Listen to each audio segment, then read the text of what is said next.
Nîmes, avec plus de 147 000 habitants dans une agglomération qui en compte 230 000, vit un moment charnière de son histoire économique.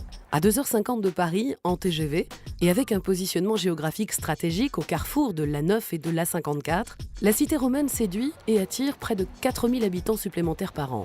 Nîmes peut aussi compter sur son patrimoine historique exceptionnel pour développer le secteur du tourisme qui présente un fort potentiel économique. Mais la réalité des chiffres noircit le tableau.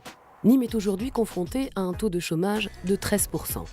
Le dernier symbole de l'industrie textile gardoise, Cacharel, a fait ses bagages en 2010 et en juillet 2011, la marine fermera sa base aéronavale. Un virage économique s'impose. Quelle stratégie de développement la ville va-t-elle mettre en place? Quel est l'avenir de Nîmes? Certains Nîmois ont déjà des réponses. Comment j'imagine Nîmes dans 20 ans? Alors tout dépendra de l'évolution du centre-ville. Va-t-il mourir prochainement ou va-t-il se revivifier en faisant du haut de gamme? À 2030, je verrai bien un aéroport à Nîmes avec une gare TGV à l'intérieur de l'aéroport. Dynamique, à la pointe de la technologie. Un peu plus peut-être, oui. Alors peut-être plus dans la culture. Qui est vraiment des entreprises qui ont envie de venir s'installer, investir.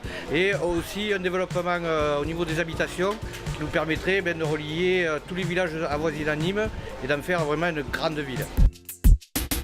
Moi, je pense que c'est une ville qui vit à l'ombre de sa grande sœur Montpellier.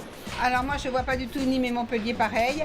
Nîmes est plus, je dirais qu'elle est plus dans le terroir, plutôt que Montpellier, qui est devenue une ville plutôt cosmopolite. Et est-ce que le but, c'est réellement de se tirer la bourre avec Montpellier? Je pense qu'on a une carte historique à jouer, on a des atouts architecturaux, on a une tradition, on a le tout de ne pas miser tout sur la feria.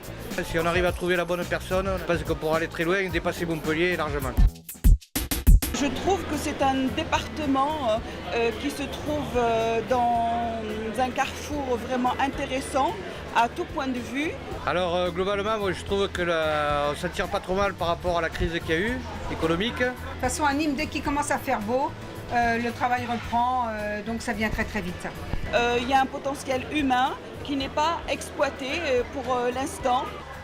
Les commerces sont toujours aussi actifs et essaient de trouver de nouvelles idées à proposer à leurs clients. Nîmes, c'est une ville qui est renommée dans le monde entier, alors on voudrait qu'elle soit aussi renommée sur le plan du travail.